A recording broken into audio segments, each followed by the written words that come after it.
नमस्कार कॉमटेरिया family, कॉमटेरिया education channel पर आपका हार्दिक स्वागत है। Study hard and get success. सभी पढ़ें, सभी पढ़ें। Study harder than harder and achieve your goal. इस महत्वपूर्ण मूल मंत्र के साथ भारत में ही नहीं अभी तो पूरे विश्व में शिक्षा का मुक्त प्रचार एवं प्रसार करने के लिए कॉमटेरिया एजुकेशन चैनल कटिबद्ध है। Question often confuse in examination series के अंतर्गत ये कॉन्सेप्ट क्या है कि जब विद्यार्थी, जब एस्पिरेंट एग्जामिनेशन हॉल में जाता है, तैयारी तो उसकी बहुत ही जोरदार होती है, लेकिन कभी कभी कुछ क्वेश्चंस आते हुए रहते हैं, लेकिन उस क्षण पर at the time of the examination the aspirant confused कि क्या ये आंसर सही है, नहीं है, ए ऑप्शन सही है, बी ऑप्शन सही है, सी ऑप्शन सही है, डी ऑप्शन सही है या ई ऑप्शन, इनमें से कोई नहीं या एक से अधिक ऑप्शन सही है। तो इस स्थिति में कभी कभी कंफ्यूजन हो जाता है क्वेश्चंस में। तो हम पढ़ाते हैं एनसीईआरटी के जिस्ट को। We purify the gist of the NCERT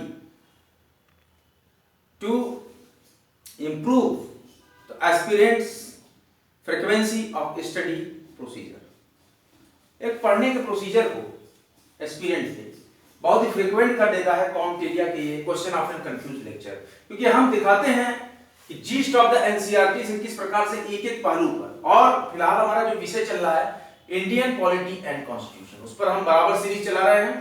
आज का जो महत्वपूर्ण संविधान संशोधन 88th कॉन्स्टिट्यूशनल अमेंडमेंट 2003, एक नया अनुच्छेद जोड़ा गया, एक नया अनुच्छेद जोड़ा गया।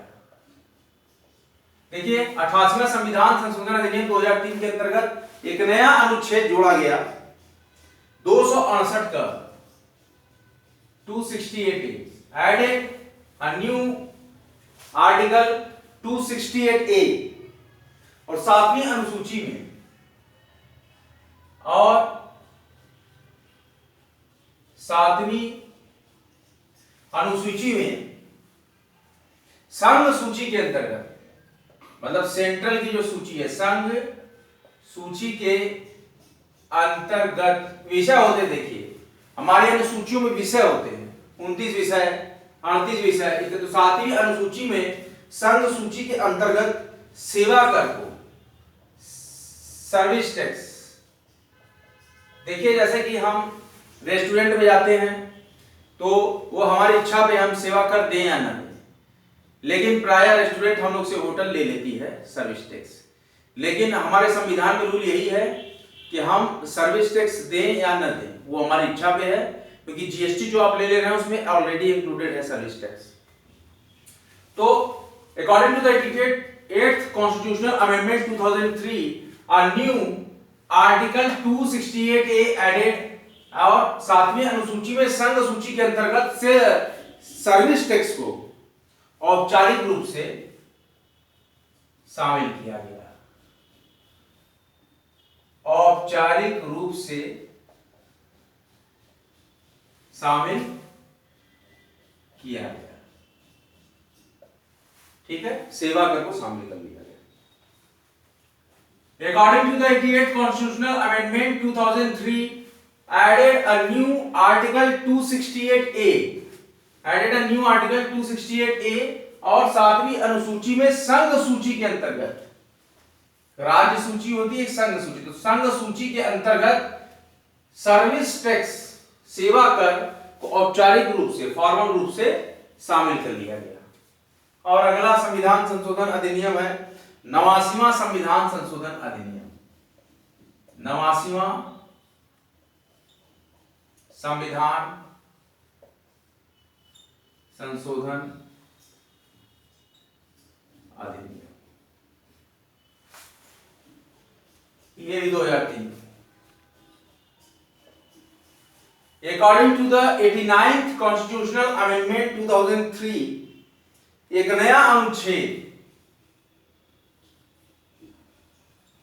a new आर्टिकल, एक नया article 338A, added a new article 338A। इसके लिए एससी अनुसूचित जातियों के लिए राष्ट्रीय आयोग, एससी के लिए एक राष्ट्रीय आयोग एक आयोग बनाया गया शेड्यूल कास्ट के लिए, एक राष्ट्रीय आयोग की तरह, एक राष्ट्रीय आयोग की तरह, और शेड्यूल ट्राइब्स के लिए, अनुसूचित जनजातियों के लिए, बहुत ध्यान दीजिएगा, अपनी नोटबुक में कॉपीराइट करिए, नोट डाउन करिए। According to the 89 constitutional amendment 2003, a new article 338A for scheduled castes to create a national commission as scheduled tribes के लिए राष्ट्रीय आयोग, इनके लिए भी राष्ट्रीय आयोग, राष्ट्रीय आयोग गठित करने का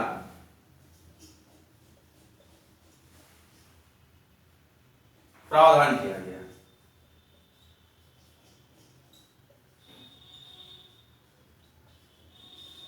देखिए, 89वां संविधान संशोधन अधिनियम 2003 के तहत एक नया अनुच्छेद 338 का, जो कि अनुसूचित जातियों के लिए एक राष्ट्रीय आयोग की तरह और अनुसूचित जनजातियों के लिए एक राष्ट्रीय आयोग गठित करने का प्रावधान किया गया। मतलब एसटी के लिए और एससी के लिए।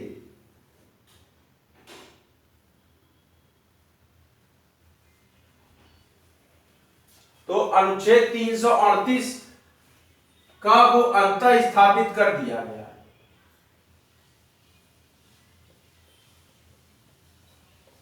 अंतः स्थापित करके अनुसूचित जातियों के लिए एक राष्ट्रीय आयोग और की तरह और अनुसूचित जनजातियों के लिए राष्ट्रीय आयोग गठित करने का प्रावधान किया गया। मतलब अनुच्छेद 338 का के तहत, और जो कि पहले हमने अनुच्छेद 338 में एक राष्ट्रीय आयोग अनुच्छेद 338 में किया गया, तो उसको अंतः स्थापित करके अनुच्छेद 338 क में दोनों ही जातियों के लिए एक राष्ट्रीय आयोग गठित करने का प्रावधान किया गया। यह कहता है 89वां संविधान संशोधन अधिनियम 2003।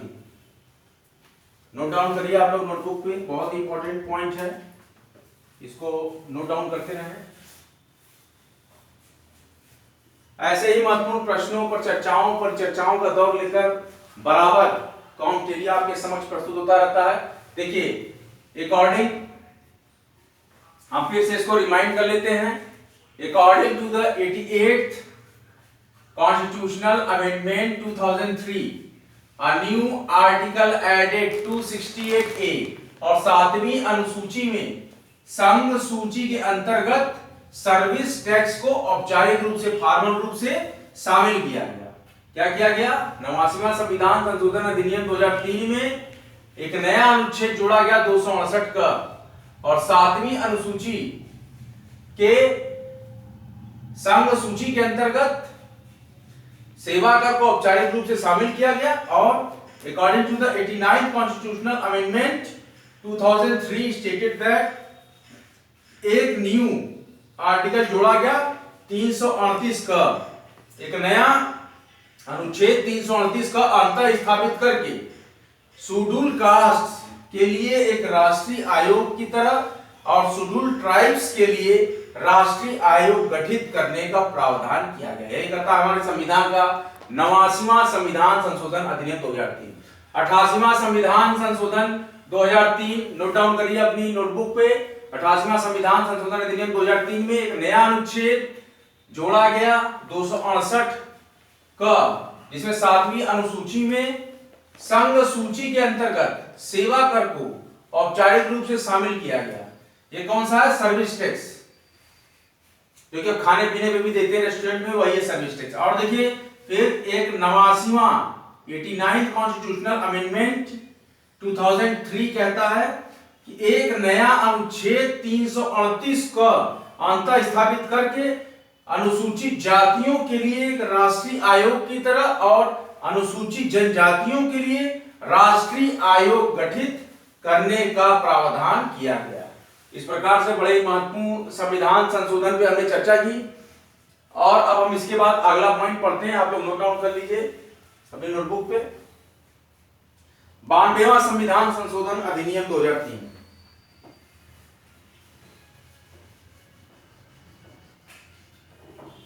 92वां संविधान संशोधन अधिनियम 2003।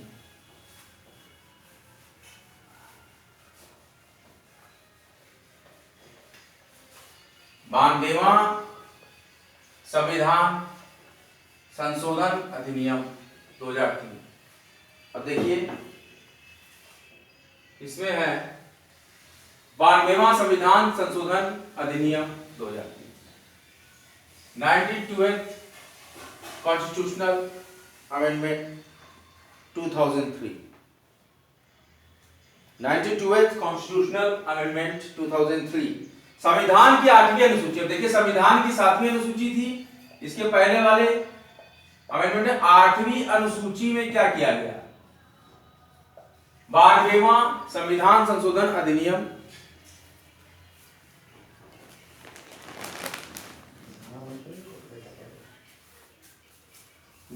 8वीं अनुसूची।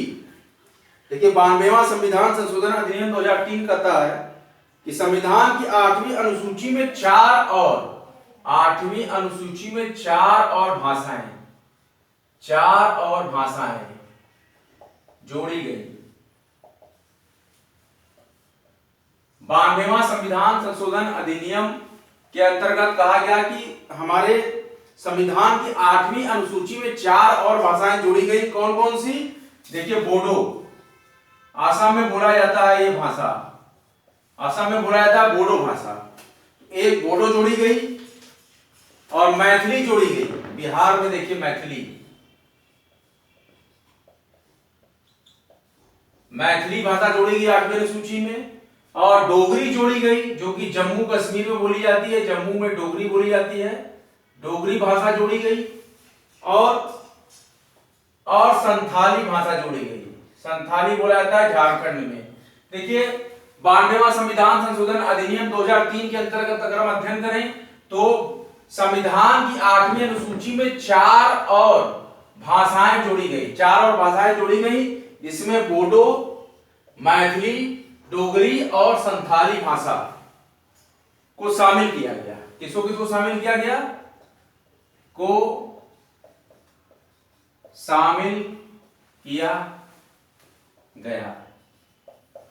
According to the 92th Constitutional Amendment 2003, have in 8वीं अनुसूची में have added in 4 new languages that Bodo, Maithili, Dogri and Santhali. और उसके बाद इसी प्रकार से 8वीं अनुसूची में सारी भाषाओं की संख्या, आप जो इसको जोड़ने के बाद 8वीं अनुसूची में कुल भाषाओं की संख्या कितनी हो गई? देखिए 4 भाषा और जुड़ गई तो इसमें कुल भाषाओं की संख्या हो गई 22। इस अमेंडमेंट तक 92वां संविधान संशोधन अधिनियम 2003 तक 8वीं अनुसूची में कुल भाषाओं की संख्या 22 हो गई। Total number of languages 22 according to the 92th Constitutional Amendment 2003। Comment box में कमेंट करते रहिए आपको ये लेक्चर कॉम्पिटेटिव कैसे लग रहे हैं, क्वेश्चन ऑफ कंफ्यूजन एग्जामिनेशन। अब देखिए आप इसमें पॉइंट बाय पॉइंट जैसे एनसीईआरटी पढ़ते हैं और क्वेश्चंस को एराइव करते हैं, तो यहाँ पे आपको क्वेश्चंस को एराइव नहीं करना है, आपके हर एक टॉपिक में कम से कम लगभग एक क्वेश्चन यहाँ पर कवर हो जा रहा है। कितनी भाषाएं हैं? तो 22 भाषाएं हैं। इस संविधान संशोधन में कितनी भाषाएं हो गई थी? तो 22 भाषाएं हो गई थी। एक प्रश्न बनेगा जो टिपिकलिटी में आएगा। अब देखिए 93वां संविधान संशोधन अधिनियम बहुत ही महत्वपूर्ण था ये। आप अपनी नोटबुक में नोट करते रहें जो भी आपको इंपॉर्टेंट लगे लेक्चर के दौरान। अब अगला जो संविधान संशोधन हम पढ़ रहे हैं 93वां संविधान संशोधन अधिनियम 2005। 93वां संविधान संशोधन अधिनियम 2005 बहुत ही इंपॉर्टेंट कॉन्स्टिट्यूशनल अमेंडमेंट है। 93rd constitutional amendment 2005 stated that in article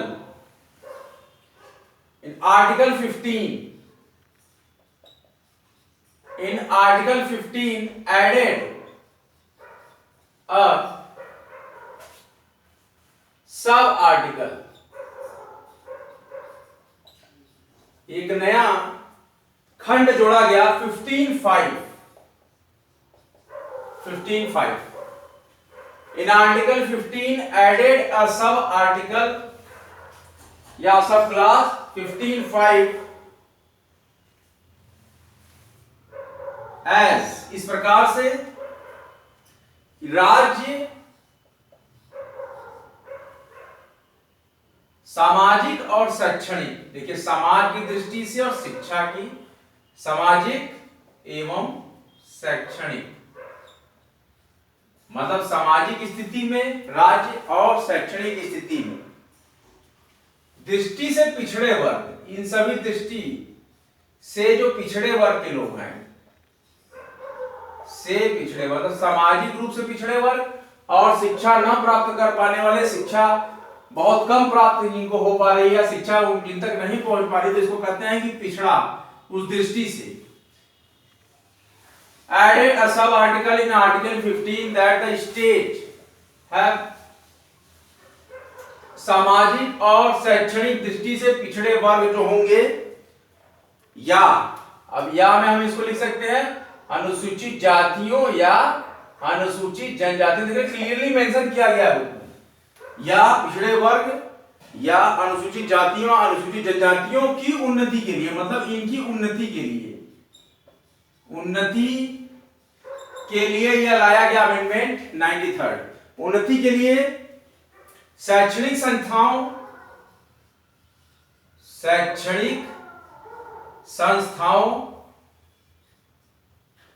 इनकी उन्नति के लिए शैक्षणिक संस्थाओं या निजी संस्थाएं भी हो सकती हैं, यहां निजी संस्थाएं, शैक्षणिक संस्थाओं में या निजी संस्थाओं में प्रवेश के लिए, एडमिशन के लिए, एडमिशन जो लेते हैं आप पढ़ाई करने के लिए, उसके लिए, कोर्सेज के लिए विशेष उपबंध कर सकता है, विशेष उपबंध, जैसा कि आप देखते हैं इस समय वर्तमान प्रणाली में कर सकता है, राज्य कर सकता है। इस प्रकार का क्या काम कर सकता है? According to the 93rd constitutional amendment 2005 it stated that in article 15 added a new sub clause or sub article 15(5) that the state have the powers to generate a new rule for the educational and social readability of the such type of backward class or as scheduled castes or scheduled tribes। इनकी उन्नति के लिए क्या कर सकता है? राज्य अपने विशेष उपबंध कर सकता है, किस चीज के लिए? इनको शैक्षणिक संस्थाओं में शैक्षणिक और सामाजिक दृष्टि से एक समवर्ग में लाने के लिए जिस प्रकार की उपबंध की जरूरत होगी, उस प्रकार का उपबंध कोई भी स्टेट कर सकता है। देखिए एक चीज बता दूं, कॉन्स्टिट्यूशन में या संविधान और पॉलिटी की नजर में राज्य का मतलब केवल स्टेट नहीं होता है। राज्य एक प्रतिनिधित्व से, राज्य एक वर्ग से, राज्य एक संपूर्ण समाज के रूप में स्थापित किया गया है। उसको केवल से केवल स्टेट नहीं समझा जाना चाहिए। राज्य का मतलब एक पूरी एक बॉडी हो गई जिसके अंदर की एक हैवी पॉपुलेशन एग्जिस्ट कर रही है और सारे गवर्नमेंट सेक्शन, सारे गवर्नमेंट रूल एंड अथॉरिटीज उसमें रन कर रही है। ऐसे बिंदु को भी हम स्टेट के नाम से संबोधित करते हैं जब हम इंडियन कॉन्स्टिट्यूशन के लेक्चर को पढ़ते हैं या इंडियन कॉन्स्टिट्यूशन के किसी भी पहलू को पढ़ते हैं। Not state assumed as state, it is known as the whole power where the population exists। उसकी सारी ह्यूमन राइट को, उसकी सारी पावर्स को, उसकी सभी तरह की सुविधाओं को एक्वायर करता है, वो एरिया कहलाता है state. According to the 93rd Constitutional Amendment 2005, I stated that article, new sub-article 15(5) added in the article 15 that the state have powers to the social and educational status of other backward class, scheduled castes and scheduled tribes have reservation or for their improvement according to the educational and social values have powers granted to the state. State को ऐसी power grant की गई है जिसके द्वारा वह इस प्रकार के सभी उपबंधों को कर सकता है। और लेकिन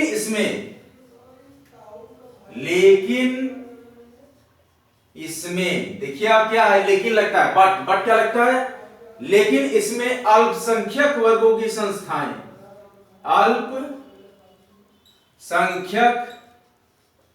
वर्गों की संस्थाएं शामिल नहीं है। ये देखिए अब टर्निंग पॉइंट हो गया है, संस्थाएं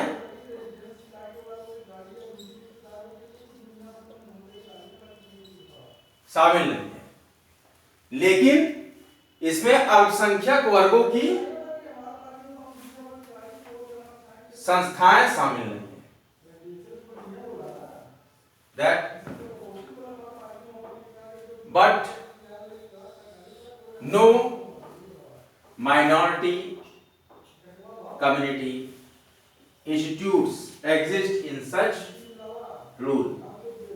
इस प्रकार से आप देख रहे हैं कि according to the 93rd constitutional amendment 2005 की आर्टिकल 15 में एक उपखंड जोड़ा गया 15.5 जिसमें कि राज्य कर सकता है कि सामाजिक और शैक्षणिक दृष्टि से पिछड़े वर्गों या अनुसूचित जातियों या अनुसूचित जनजातियों की उन्नति के लिए शैक्षणिक संस्थाओं या निजी संस्थाओं में प्रवेश के लिए विशेष उपबंध कर सकता है, लेकिन इसमें अल्पसंख्यक वर्गों की संस्थाएं शामिल नहीं है।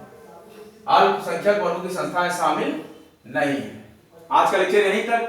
आप लोगों को क्वेश्चन ऑफ कंफ्यूज एग्जामिनेशन का या इंडियन पॉलिटी एंड कॉन्स्टिट्यूशन का लेक्चर कैसा लग रहा है? अगर ये अच्छा लग रहा हो तो वीडियो को लाइक करें, शेयर करें, कॉमटेरिया यूट्यूब चैनल को सब्सक्राइब करें, अपने दोस्तों को, मित्रों को और ऐसे लोगों को बताएं जो कि समाज के मुख्य आधार से और किसी कारण से पिछड़े हुए हैं या किसी प्रकार से शिक्षा नहीं प्राप्त कर पा रहे, शिक्षा में मन नहीं लग रहा है, लेकिन इनोवेटिव लेक्चर्स नहीं मिल रहे, तो उनको एक बार कॉमटेरिया लेक्चर देखने के लिए आप प्रोत्साहित करें।